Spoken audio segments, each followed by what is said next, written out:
You know the vibes. Welcome back to another episode of the Hoop Genius podcast brought to you at NBA 2K24. Myself, Mamutsi, alongside me is always the three-time NBA champion. And it's a Monday, so you know what that means. Parking Lot Perry. Mr. Scott Perry, former NBA executive, is in the house. I told you we're going to make the nickname stick. I told you. This is week number 3 we're bringing it. If you touch down in London, that's what they're going to be calling you now, Scott. Okay. How's your weekend been? How's your weekend been, fellas? Boy, my weekend was going fine until my Steelers took an L today. You know, I'm a big NFL fan and big game today in Cleveland. 10-10 late in the fourth quarter, and they kick a field goal with the clock running out. So that was a tough one to swallow today. And people that know me and know me well know I've been a lifelong Steeler fan. You know, history with my family. So on Sundays, if I'm not working, that's the only time that I won't watch the Steelers, and then I'll just record them. But obviously, I was watching them live today, and so that's tough. So I'm just trying to get over that because we got to get ready for another one next Sunday. I'll give the listeners a little insight. The recording schedule of this weekly episode depends on when the Steelers are playing. That's the only thing BJ told me about Scott coming on the show. He goes, we can record whenever, just not when the Steelers are playing. BJ, how was your weekend? My weekend was beautiful. My Detroit Lions, my first place Detroit Lions. Hey, Scott, let's say it one more time. No, our Detroit Lions, our first place Detroit Lions did what they were supposed to do. We're headed into the Thanksgiving holiday with against I think they play Green Bay on Thursday. Yes. So but it's good. So I got no complaints, Mo. You know, a little soccer this weekend with the kids. You know, I as you mentioned earlier, but when we was offline, or before we got online here today, that I need to bring them over to London. So maybe if we got anybody that's listening, really ready to give my 7-year-old some lessons. Oh yeah, we could do that. We can get it going over there. 100%. Well, you guys are busy with NFL. I don't watch no NFL. I think my team by default is the Patriots because I'm a Celtics fan. Not that I've ever watched an NFL game, but I just looked at the standings now and they seem to suck. So, you know what I'm saying? I think I heard about this Tom Brady guy. I heard it's all falling apart without him. So I don't really know what to think about NFL. But we're going to talk some NBA here today on the podcast. And a big talking point this week was the Chicago Bulls and Zach LaVine mutually agreeing to look for a new home for him. And this week, Jake Fisher broke the news of his preferred teams. There's a list of teams here. Okay. The Lakers, the Heat, the Sixers, the Kings, and a very interesting one here, the San Antonio Spurs. Now, fellas, of those teams that I just listed, where would you like to see Zach LaVine playing out of his preferred destinations? God, I'll let you. I'll let you. You want me to take it first? You gonna take it first? You take this one first, because I have some. I have some more broad-based thoughts on. Well, here's my thoughts. As Mo has heard me say a million times, and now our listeners, there's the basketball business. Okay, great. He would prefer to go to, with the exception of, let's say, the Spurs. Which is insane, by the way, that Wembanyama's effect has already started taking place, that all-star players want to go and play in San Antonio, apparently. Yeah, you could see his effect. With the exception of the Spurs, it's clear he wants to play on a winning team. Okay, check. All right, I get that.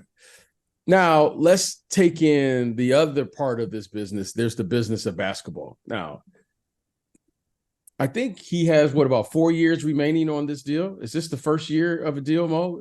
Give it to me. Yeah, this is the first year of a 5 year deal.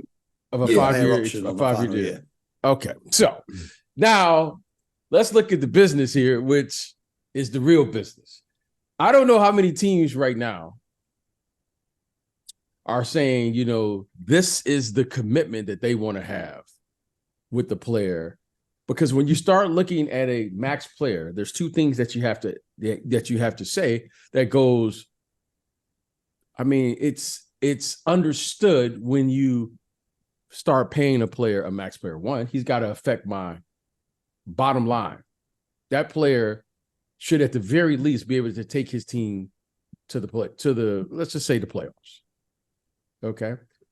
It is our job as an organization to put a team around to say, we feel we have an opportunity to get to the conference finals. When you start handing out a max contract, it comes with the responsibility and accountability to that.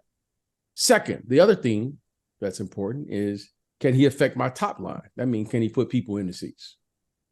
There's a bottom line and then there's a top line. Now, when you start looking at these contracts, you have to know that once you make a commitment to that player and you make the wrong commitment to the wrong player, when I mean the wrong commitment, it doesn't work out for whatever the reason may be, whether it's chemistry, whether it's injury, whether maybe the player isn't the player we thought he is or was going to become.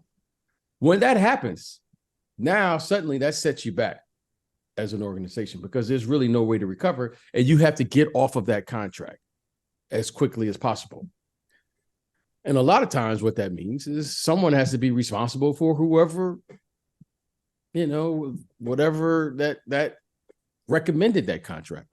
So I think here in this situation here, I'm going to be fascinated to see who's going to step up to the plate here and who's willing to accept that contract and view him as a player with those qualities that's absolutely necessary, especially in today's game, in the way when you are building a team. Now, Scott, I think, can speak better than I can about roster construction because there aren't many teams.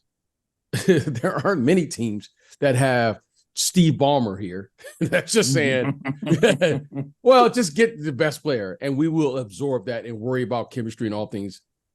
We'll worry about those later. So with that saying, clearly something is going on there in Chicago. They call, if I remember correctly, Mo, they call a team meeting after the first game of this year.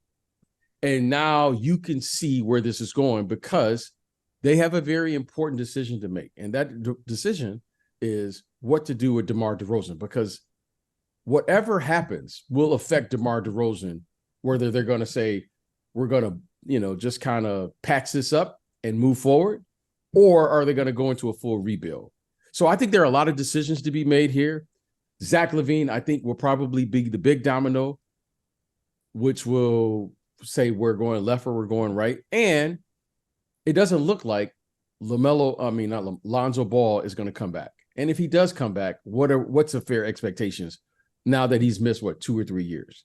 So I think there are a lot of decisions to be made here. But the big decision I'm going to be on the lookout for is to see what team is going to look at this max player, absorb that, and try to build around him. That's going to be fascinating to see, knowing how key roster construction is if you're going to build a team under the current salary cap. When you look at the contract Zach LaVine's on, that's the kind of money where you're really expecting like a number one option. But when I look at Zach LaVine, as much as I have respect for his game, I don't really see him as a number one option on a contending team, and maybe not even a number two option. He'd be ideal as a third option here. However, at that kind of money, there's not a lot of teams, like you said, BJ, that would be able to pay him without giving up a significant proportion of their depth in order to match the salaries. Scott, what are your thoughts on it?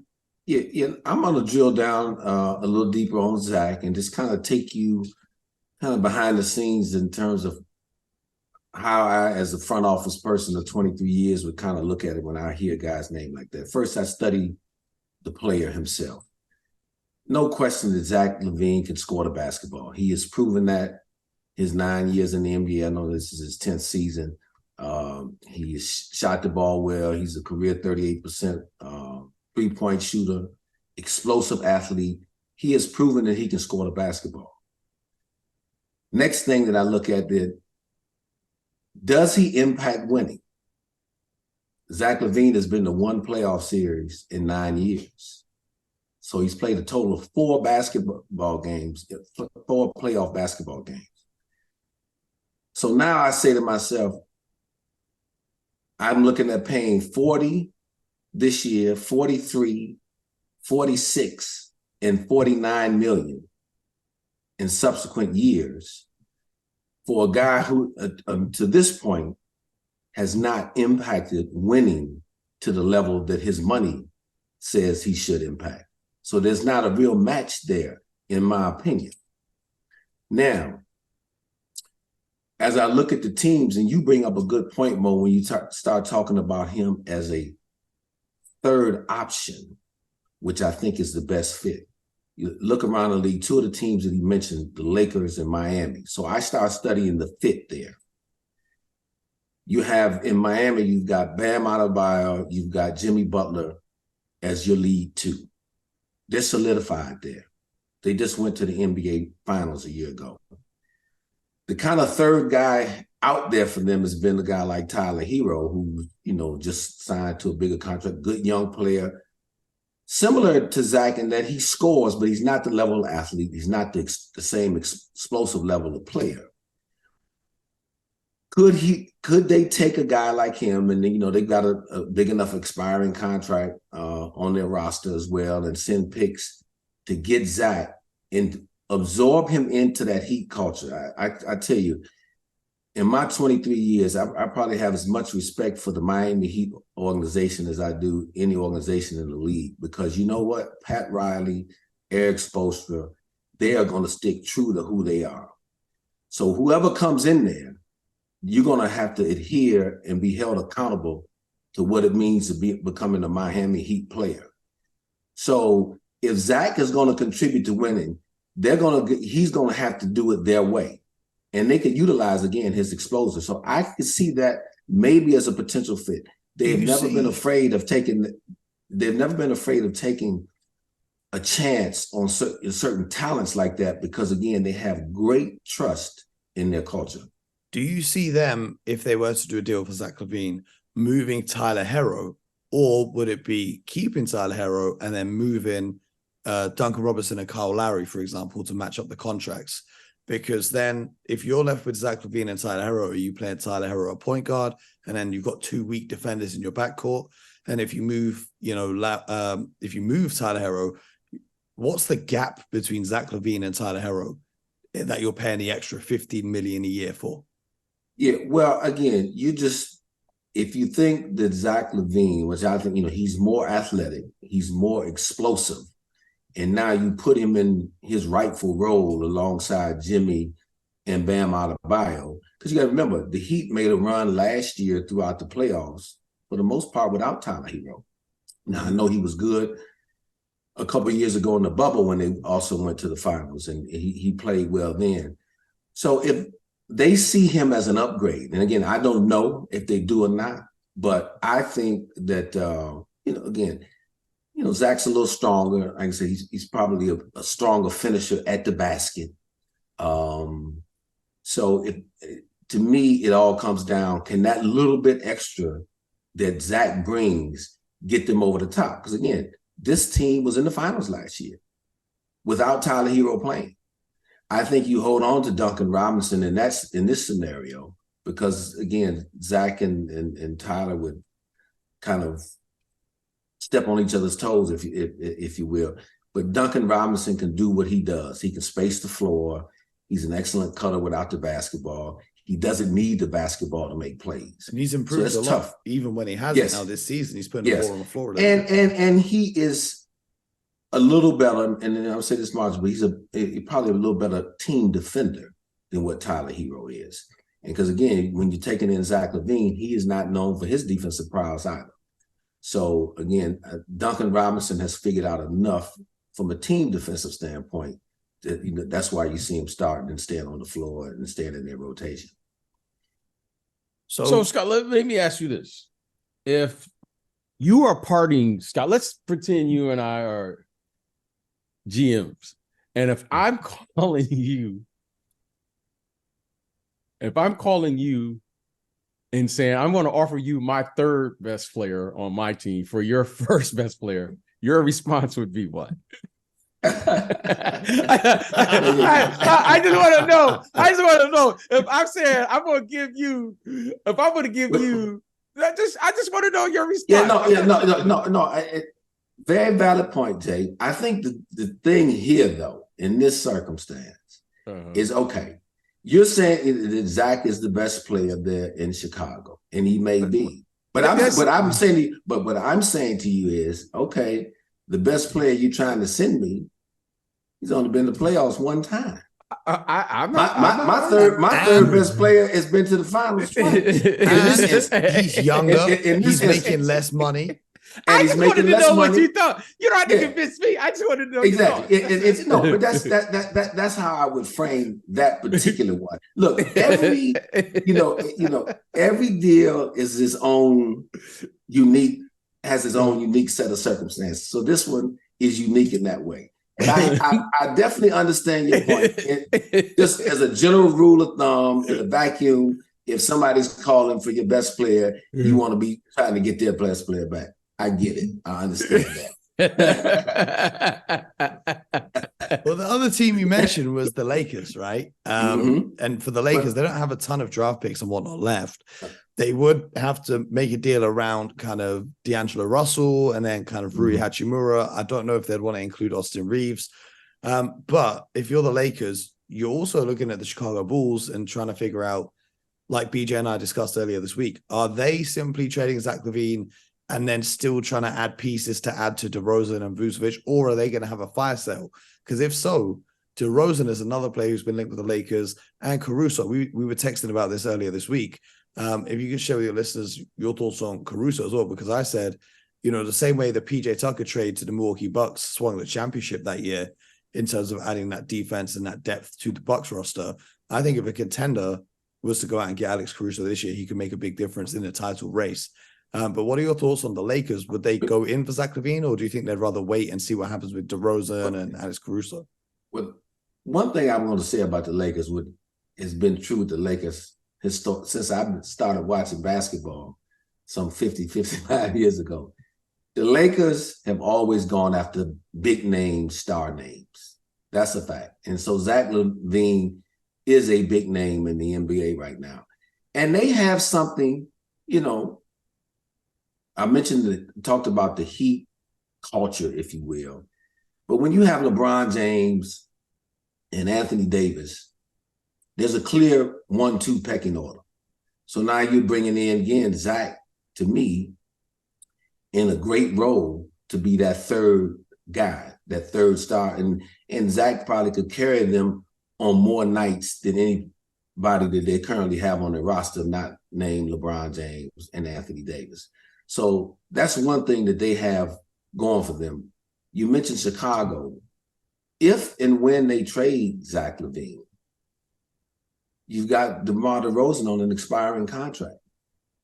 So they're got to be asking themselves, and what they're getting back in return, is it worth paying DeMar DeRozan another 3 years and let's say, $60 to $80 million total? I don't know. I think if they do trade Zach LaVine, my guess would be that they're going to be looking to kind of start afresh, start anew, and keep a few young guys around, a couple lower price veterans, and then just start trying to build through the draft. That's what would be my guess. So you're thinking they would probably try to identify a potential budding star that's on his rookie scale contract. Is that what you're saying? Yes. I mean, that's what I would try to find in the deal. If in the perfect world, again, I don't know who that is right now. Again, the teams that we're talking about, I don't know that they have that guy on their roster. But that would be your goal as you looked around the league. Again, he has his list, but then this is where, again, as a front office personnel, you like to work with players where they maybe list where they would like to go. But at the end of the day, you got to figure out what's going to be best for your franchise moving forward, because you only get one shot at making this deal with Zach LaVine, and you got to try to get as much back as possible. Well, let me float this idea to you. You guys are both Detroit natives. A player that's been kind of confusing to start the season for me has been Jaden Ivey. He's a former lottery pick. He's now coming off the bench in somewhat of a smaller role than last year. The Detroit Pistons, they need some help shooting the basketball. A player like Zach LaVine has not so much playoff experience, but a lot of experience being in and around the league.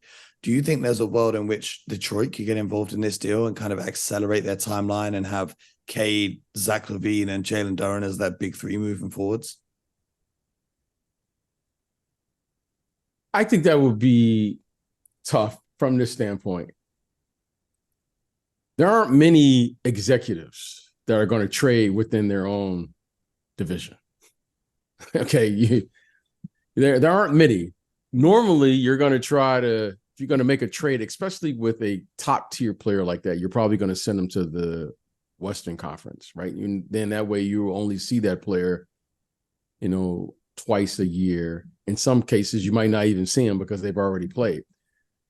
I think it's highly unlikely that Chicago and Detroit would make that trade right in the same division with each other, the proximity, and knowing that they got to play each other, five or so times, right there. So I don't see that one happening. However, it's going to be interesting to see which team is really going to try to put together a package and to appease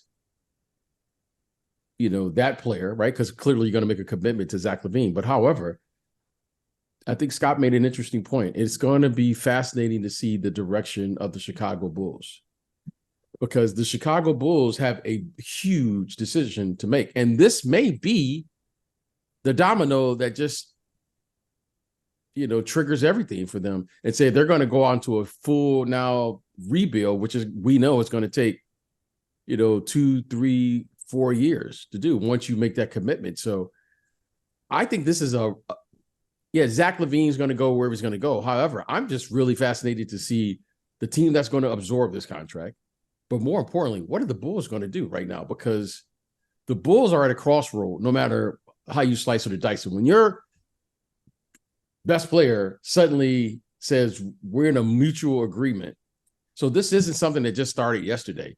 This is something that's probably been going on for a while. I think most of us in the league know that his name has been floated out there, whether it's been active or inactive. You've heard his name out there, but now it's going to happen, and we're going to see where this is going to go. And I think it's going to have an impact on the league, because if for somehow he does get into a 3-team trade or something like that, he could end up in a place that could really push someone over the top, a place that we can't see right now. However, there's no question he's a very talented player, especially on the offensive end. And certainly in the right scenario, which you guys have both pointed out, I think he could be a very, very effective player that could affect winning if he's in his right role, in his right place. But again, that's a big if.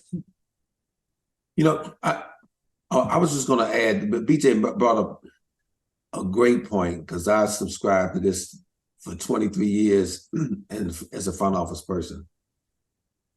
Especially when you're trading your top player or one of your top players, you are not trying to trade them within your division. You do not want to see that guy 4 times out the year. You just don't. And you do your best, if you can, to put him in the other conference. So guess what? If I see him in the finals, I can live with that. I'm okay with seeing him in the finals, but I don't want to see him. I don't want to be looking up at him in my division. I don't want to be looking at him up in my conference if I can help it. I don't know how many years it's going to be till the Bulls are in the finals. So I don't think you need to worry about that one. I mean, you take this is a couple years ago now. One of the best trades that has really been a win-win has been this Halliburton and Sabonis trade. Mm-hmm. Both of these guys, to me, that's when you're talking about trading guys and you move them from conference to conference. And that's a best case scenario. So I don't know what that looks like, but certainly I think that is an idea that I think executives try to do, or they at least consider that when they're making a big trade like the one they have to make there in Chicago. It's interesting. A lot of them, I can't speak for everybody, but I can't speak for all, but I think a number of them do. And I know me personally. Well, it's interesting you mentioned the Kings, because the Kings were one of the teams on the list, right? How would you feel about Zach LaVine's fit in Sacramento? The trade would have to be something like Harrison Barnes, Kevin Huerter, and Davion Mitchell, and some draft picks to match up their salary to go over to Chicago. So Chicago would receive the draft compensation. Davion Mitchell, who's a great young defender, one of the best perimeter defenders, at his size in the league. And then Kevin Huerter and Harrison Barnes, they're players that contending teams could use, so they could look to move them on in trades. How would you like the look of that in Sacramento, having a big three of Fox, Sabonis, and LaVine? Well, the style of play works. They want to play extremely fast. Obviously Zach can shoot the three, he can attack the rim. So he allows them to continue to play at the pace they're playing with. And I think he could play very effectively along Fox and Sabonis. The concern I would have about Sacramento, now you're really eating into my depth when you take those three guys out. So you mentioned Herter, you mentioned Barnes and Mitchell. So now you're getting into my depth. And, in Mitchell, again, I'm not saying that Mitchell is the level of player that Zach LaVine is, but he provides a certain level of toughness and defense that I think that team still needs to add, not subtract. And so that would be a little bit of concern of mine. And look, this guy hasn't been the multiple-time all-star that Zach LaVine has been. But boy, that Malik Monk plays very effectively for them in a similar style of play. Just that, explosive guy who can, come to the gym one night and put 36 on the team. And it has, tremendous capability, can get on great hot streaks. So I'm not crazy about what they may have to give up in terms of the depth, because now if one of those guys get hurt, Fox, LaVine, or Sabonis, now that's gonna, to me, that could hurt their long-term perspectives. Hey Scott, let me, as we were just talking, I have no idea. I haven't spoken to anyone, so this isn't a rumor. But let me ask you this: if you were an executive and you got this call, and I'm just centered around the basketball of it. Clearly, you got to figure out, we got to let the cap guys and yourself and then the rest of you guys figure it out. Would you consider, on both sides, just from a basketball perspective, Zach LaVine for Kuminga? This was my first thought when Zach LaVine was going to get traded. I said Zach LaVine, Klay Thompson and Kuminga. So you saying straight up? No, I'm just saying that those are the centerpieces. Those are the centerpieces. And the reason I'm saying that is because we were talking, and I was like, if I'm Chicago, assuming that I'm going to get some picks and whatever back with it, you might have to take a look at it, because again, you got to take a look at something like that. Okay. You got to consider. You can't look. Obviously, Kuminga hasn't had the breakout year per se, but you can see this guy now that he's getting more of an opportunity, playing better basketball. And you ask yourself when you get that phone call, okay, if we bring him into our environment and get this guy 35 minutes, can he get me 20 points, 7, 8 rebounds? This is what I said, and that would lead to winning. That's a great, that's a great exercise, and that's the kind of thing, as an executive, you're doing really each and every day. Even if I don't get that call, you looking around, okay, right. Well, who are the young players around the league, that maybe we could get in a deal for Zach LaVine? I think if you're Chicago, that's what you got to look at that, right? You got to look at that, right? Because I don't think you're looking at getting the veteran player back and saying, okay, this veteran player is going to come back and we're ready to win. I think Chicago has many more problems than just the Zach LaVine issue. Well, I said this, was it last week or the week before, BJ? I said Klay Thompson, Kuminga, and some picks for Zach LaVine. Klay Thompson's having a horrific season. They can't seem to come to a contract extension with him. His contract will expire this summer. Kuminga is the young piece you can build around. If you throw in a draft pick or two, that sweetens the deal for the Bulls. For the Warriors, you now get a second scoring option alongside Steph Curry, seeing as none of his teammates seem capable of putting the ball through the hoop this season so far. What would you think about that deal if you were the Golden State Warriors? And what would you think about that deal if you were the Chicago Bulls? Well, again, the Warriors have made it clear that, those three guys, or their big three guys, are, those guys have been together. They've won, 4 championships together. However, these are things you have to consider. you know, when a player like Zach LaVine becomes available, you have to consider what that could look like on your team financially, what would be the effect of that, and more importantly, what's the impact on winning? Because the winning is what you're doing. Now, the one thing with the Warriors right now is they don't have a lot of depth.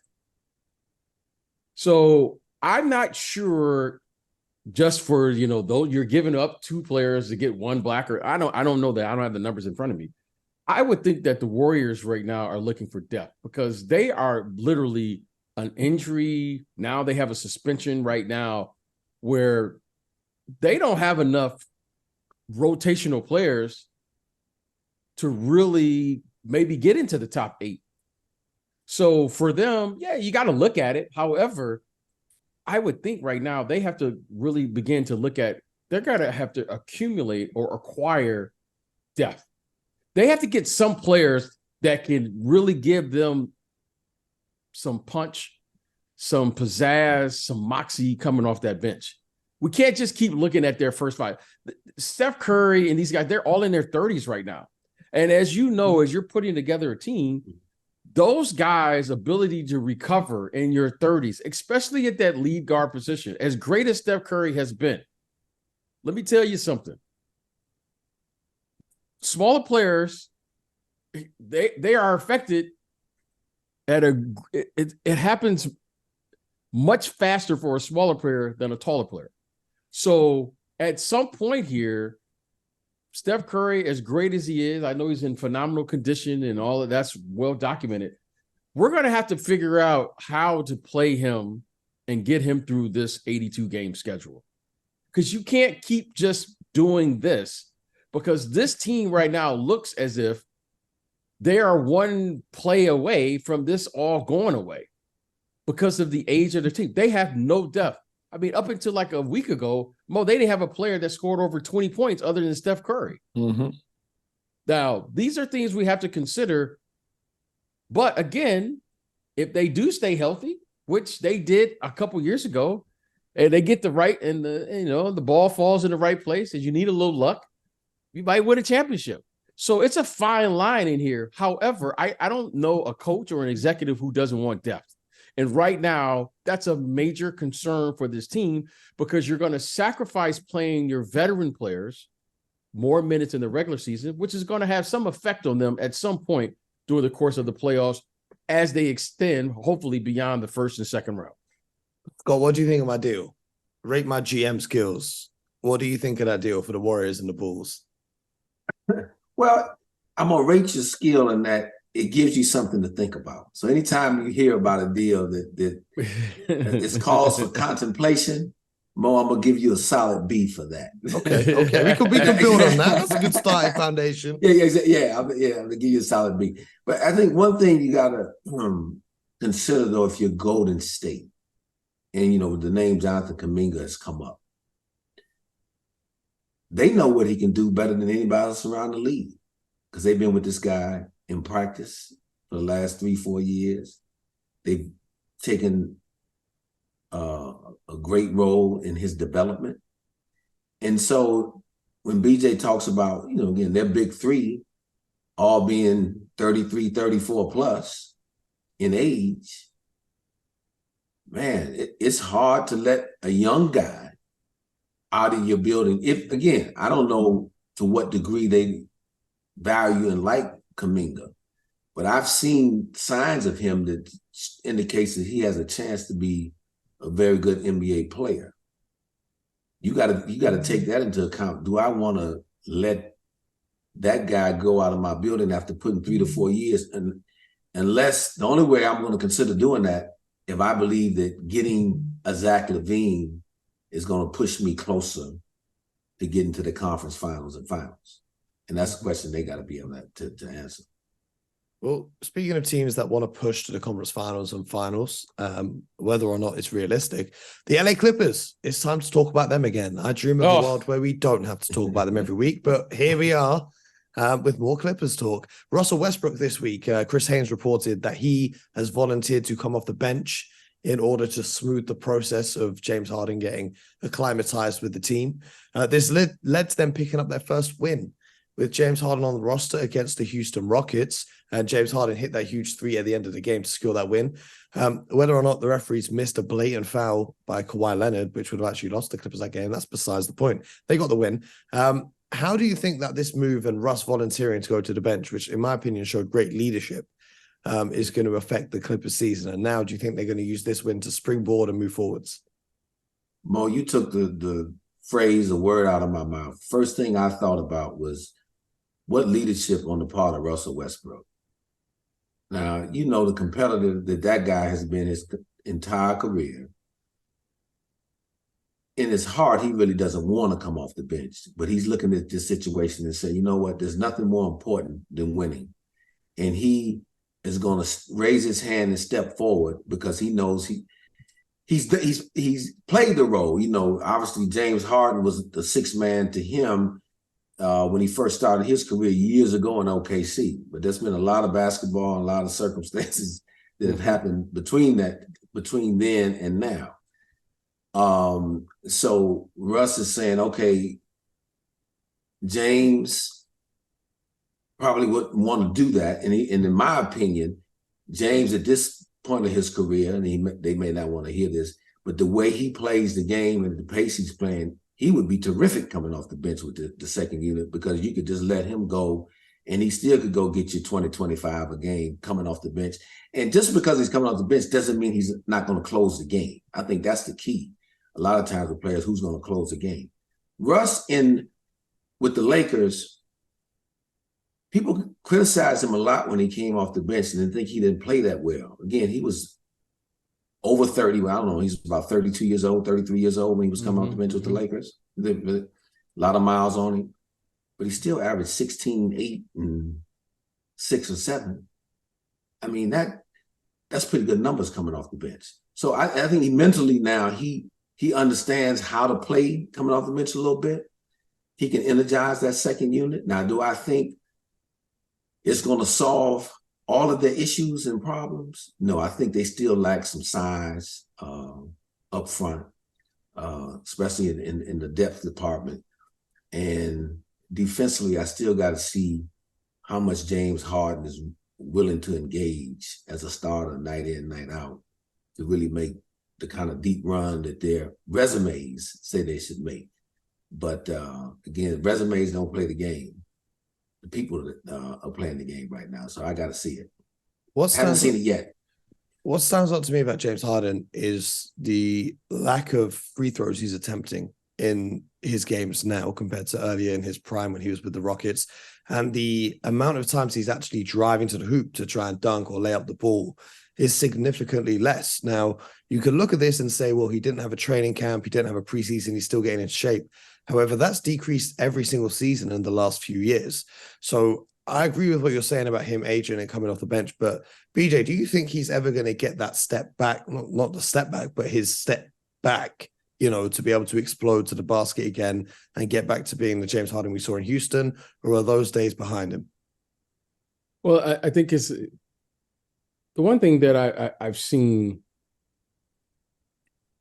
with James Harden, this latest, all-star caliber player, when you start going out to other teams and you start getting traded and you start moving, there is a rhythm that you're going to have to figure out with each team.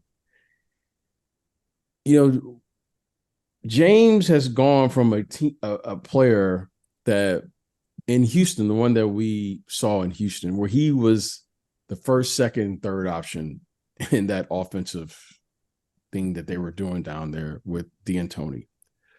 Suddenly, when you go and you start playing with other players, the one thing, Mo, that I've learned over the years is that when I watch people practice, and you and I make fun of this all the time, everyone's grinding and shooting and doing what they're doing in the gym. And I always ask the question, I played with a couple guys who could score. Why was I in there working on my step back? For what?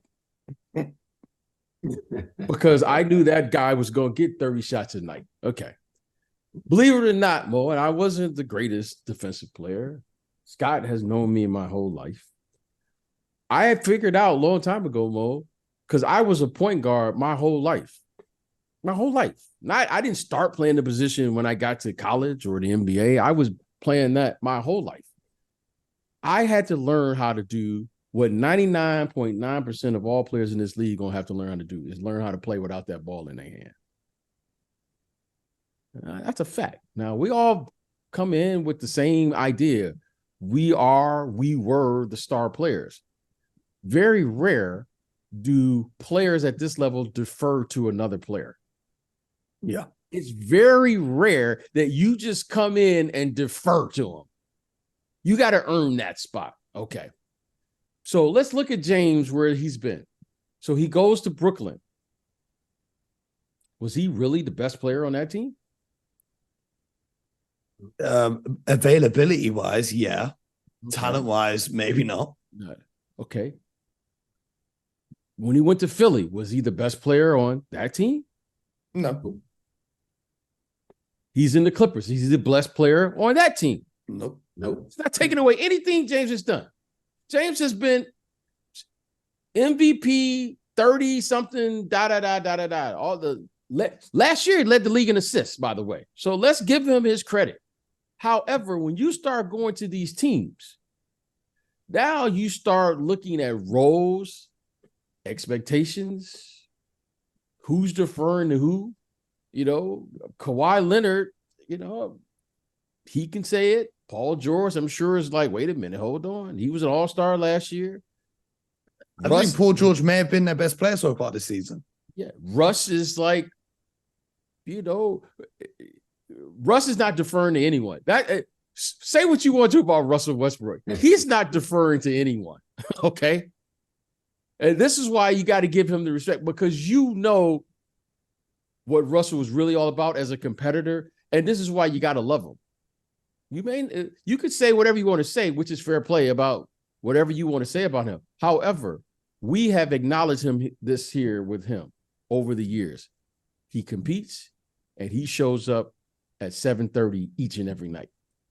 And he shows you again what you've heard his teammates say about him. He's an excellent teammate and he's just about winning. Now, you can argue about the other stuff, but no one can argue that about Russell Westbrook.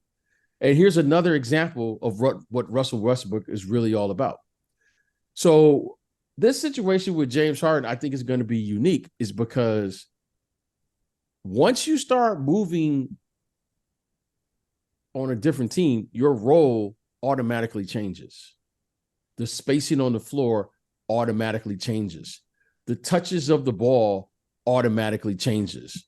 James Harden, will he catch some nights? Is he possible to get 30 attempts? Maybe. Here, even with this team. Do I think he's going to consistently do that? No, that's not happening. And they're expected to win here. There's a difference. The biggest thing I learned in my course of playing in this league is there's a difference between playing on a mediocre team, a bad team, and a championship caliber team. And all of that shakes out. Where do you rate the Clippers on that scale right now, though? The Clippers right now are a championship caliber team that's expected. I'm not saying they're playing at a championship caliber level. However, they're marketing themselves that we feel we have a chance. And that's all you can do. Some would argue before this trade was made that they were the best team in the state of California. Some would. Some would argue that. Some. Yeah. You know, the Clippers fans are walking around with their chests stuck out right now. Okay. Golden State, the Kings up there in Sacramento. So there are a lot of things going on. However, no one can argue this. You don't make a trade for James Harden and give up what you gave for him, talking about we're just trying to get to the playoffs. You got 4 Hall of Fame players. Baby, you got 4 Hall of Fame players. So the expectation is clearly here. Now, can they bring it all together? Someone's going to have to do more than just saying, I want to go to the bench, because those guys got to figure out how to play with one another. But more importantly, they got to figure out how to win, because that's what they were all brought here to do. And right now, other than their last game, it's been a tough go at it for them. But we'll see how it plays out. Yeah, no, those are all fantastic points. I just would add, when you make a move like that, to me, internally and externally, the expectations at minimum is conference finals. That's the expectation. And you got to own them. Internally, you got to own them. Each of those players got to own it. Coaches, front office, everybody's got to own it. And so they've got a couple months to really figure this out, because they can't dig too deep of a hole. Because you dig deep of a hole, then you won't get there. Absolutely. Well, we're going to see how the Clippers fare as the season progresses, but it's that time of the week where I ask you guys for a player or a team that you're keeping an eye on this week that is intriguing you. BJ, who are you looking at this week? I'm looking at the first place, Minnesota Timberwolves. I'm looking to see, are they for real about this? And are they going to take the next step to let everybody know, no, we just didn't have a good first part of the season, but we're here. Cat, Anthony Edwards, who now, in my opinion, has stepped into the superstar realm, and he's a top 5 player in this league now. I think he is a dominant player on both sides of the ball. Rudy Gobert, what he does, and they've put together now a start of the season where you're saying, I don't know if I really want to see these guys in a playoff series. So I'm really liking what I'm seeing for them early in this season. Let's see, can they continue it here? I think the month of November will be a really, it'll be telling for them. Did they just start off well, or are they serious? I think they could really make a statement here to where everyone says, you know what, that's maybe a team I don't want to see, because then this team right here can gain the confidence that it needs if they're going to advance past the first round, because I'm liking what I'm seeing early from this group. Well, they've got the Knicks, the Sixers, and the Kings all on the agenda for this week. So that's going to be a nice little test for them. Scott, what are your thoughts on the Timberwolves and their hot start to the season so far? Boy, I like what I'm seeing there. Anthony Edwards has really cemented himself as one of the game's top players right now. And he's taken on a leadership role. And what I really like, everybody loves to focus on his offense, and tremendous offensive player. He was that first time I ever saw him as a high school player. But he gives you an effort defensively too. And he wants to match up against the top perimeter guys out there. He wants to take that challenge. So that's infectious with your team. Towns is starting to play well. Rudy Gobert has settled in now. I think, initially, a year ago, the pressure that came with him going to Minnesota when they gave up 4 or 5 draft picks for him, what people thought was so absorbent, I think he wore that weight on his shoulders a little bit. Now that story and that storyline is kind of dissipated, and he is doing the things that he's very capable of doing, and he was doing at a high level when he was in Utah. So I like their team. They've faced some early challenges this season and have performed well. The Minnesota Timberwolves, BJ, they're absolutely terrifying me right now. Number one, over the last 5 games, Karl-Anthony Towns has been playing fantastic basketball after I said that they should trade him. And number 2, I know it's super early, but if they keep playing like this, there is a world where if things shake out in their favor, they could be in the conference finals. They could even be in the NBA finals. We've seen teams make it, an injury to an opponent here and there, or a favorable matchup here and there. And if they were to make it to the conference finals or the finals, I'm really scared that I'm going to look really stupid for making all those jokes about Rudy Gobert over the years. So the Timberwolves have got me living in a state of perpetual So is this fear. about you, or is this about the league? Which one Everything's is this about me. Come on, welcome to the show, BJ. You're the one who tells me it's your world. It is your world. It is your world, bro. I just wanted to make sure, But aside from that, their defense is absolutely fantastic. I think a player that goes under the radar is Jaden McDaniels and what he's doing. He's absolutely fantastic with what he's bringing. But then has he got his contract extension, or is he going to sign his contract extension I don't know how many more years this team has together, because you're paying Gobert, you're paying Cat, you're paying Ant-Man, and then you're paying the Jaden McDaniels extension. In a small market like Minnesota, do you think they're going to be forced to move one of these pieces just for the financial side of it? Well, if this team goes to the conference finals or finals, that'll help pay some of that potential tax bill. So they might keep that group together. So I think you just gotta kind of wait and see how that plays out. I would enjoy what I have now with this group, and let's see what this group can maximize. And then you just go figure out the financial part. Now, again, if they fall short, they get bounced in the first round. Now, I think that becomes even more of a real discussion, real issue, and then you got a decision to make on who you may want to move out. But if you're a Final Four or Final Two team, you're making a lot of money when you get into those rounds. Well, Scott, who is the team or the player that you're keeping an eye on this week? I'm gonna stay in the Western Conference. Okay.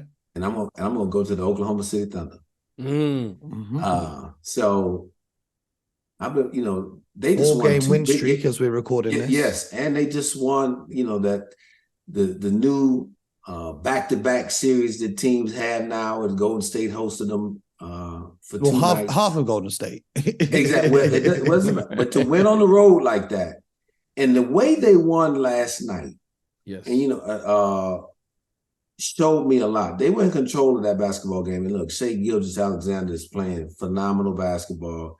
He, like Anthony Edwards, is guys who have just really risen to the top of the league, and now they got to be in conversations, each and every year for one of the All-NBA teams. And Shai is doing it at both ends of the floor. He had a big-time block last night against Steph at a crucial moment of the game. But the young man I want to watch, and he's a rookie, even though this is his second season out of school, and that's Chet Holmgren. And he showed me something last night. There was a good sneak peek for me into his character and who he is as a competitor. Again, like I said, they were in control of the game, about a minute left. The last 3 possessions for Oklahoma City, Chet missed a very makeable shot on the inside, kind of short-armed the shot. Golden State comes down, makes a basket. Next time down, Chet has the ball, is holding it too long, shot clock violation, passed it late, didn't want to take the big shot. Boom, that sets up the opportunity for Andrew Wiggins to go hit another 3 and put Golden State up by 3. But then when I saw that young man catch that basketball beyond the 3, catch, turn, and shoot it with supreme confidence to send that game in overtime, and then they controlled the overtime period, that was a big growth moment for me when I see him with a young player. So I want to watch this week. Does he himself, along with the team, because I know Oklahoma City does a great job of really stressing that team value, but how does he continue to build on that and grow? And can he be a guy, along with Shai Gilgeous-Alexander, moving forward? Is that a really potent 1-2 punch that will eventually put the Oklahoma City in the conversation for being a Final Four team in this league and maybe one day making the finals? So really want to watch him this week and continue to track his growth. Yeah, I think it's really interesting, like the narrative now. A lot of fans, a lot of media are talking about, okay, cool, Chet's the rookie of the year because he's winning a bunch of games. And it's like a reflection on how situational the NBA can be, because Victor on that Spurs team hasn't got the same infrastructure around him in terms of all those pieces that we're talking about, the great young players all around him. So it's going to be interesting to see how that race shakes out. For me, I'm looking at the Eastern Conference. There's a few teams I got my eye on. Number one, you guys in Detroit are on an 11-game losing streak. Hey, be easy, Mo. Be easy. Mo, be easy now, Mo. I mean, I said the Wizards are the worst team I've ever seen, but somehow you guys are below the Wizards in the standings. So we're going to need to fix that real quick. Hopefully, you can get some guys healthy again and you can get going again. The Cavs have got healthy and they picked up a really good win over the Denver Nuggets tonight as we record this. But the team I'm looking at is the Orlando Magic, who have won their last 3 games. A team who I should have mentioned earlier in the Zach LaVine conversation, because you've got two building blocks there with Paolo and Franz, who look like they're going to be future all-stars, kind of at that 3 and that 4 position. Wendell Carter is obviously, when he's there, is a great option at the 5. But then adding an experienced guard like Zach LaVine, they've got a bunch of young players that they can move to the Bulls who are looking to rebuild. Jalen Suggs has really impressed me with his defense, but the Orlando Magic is an intriguing team. Right now, they're sitting at 5th in the Eastern Conference. I know it's very early, but what are your thoughts on the Magic so far? I've been impressed with watching the Magic. I actually watched them tonight before I recorded some against Indiana, and they went into Indiana, who had been playing pretty good basketball, and they handled them. I mean, very well.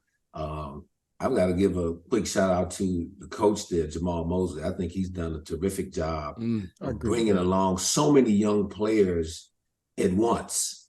That is a difficult task. That is extremely hard to do in this league, and you got to give him tremendous credit for what he's doing there.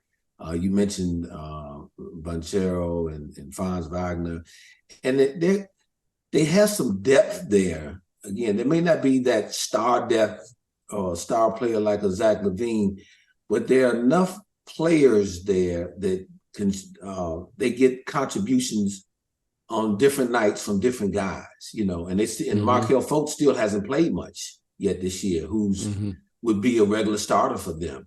So coming into the season, I thought them, last year, one of my things as an executive with a team like that, you want to be playing meaningful basketball throughout the season. I think now this year that team is looking and saying, hey, we got to figure out at minimum to be in the top 8 in this Eastern Conference, if not push for a top 6 seed. And I think they've got a chance to do it. What about you, BJ? What are your thoughts on Orlando? I like what I see, because I see growth with this team, and I'm starting to see them consistently put up a good fight, especially on the road. That's a tough game down there when you go down there to Orlando. Why? Because I'm beginning to see with this team that they feel that they can win at home. And that to me is always the first sign with a young team. You want to defend home court, and they're beginning to do that. I like what the coaching staff has done. Jamal Mosley, I think he's done an exceptional job, because he's had so many young players to develop. And you can see they've all taken their turn in their moments in their growth and development. Now what you want to see is consistently see them do this game in and game out. And you're beginning to see them have, wins on the road now, in addition to playing at home. That's a tough team because of the way they play. And you know what? If they keep going on the pace that they're going, those Wagner, the brothers, and Carl, was it Cole's? Cole Anthony. Yeah, yes. Those guys are what they're doing. So I like what they're doing. I think they have a good foundation. And Scott, I think, is correct. They have depth. Now it's figuring out who's going to be the core of this depth.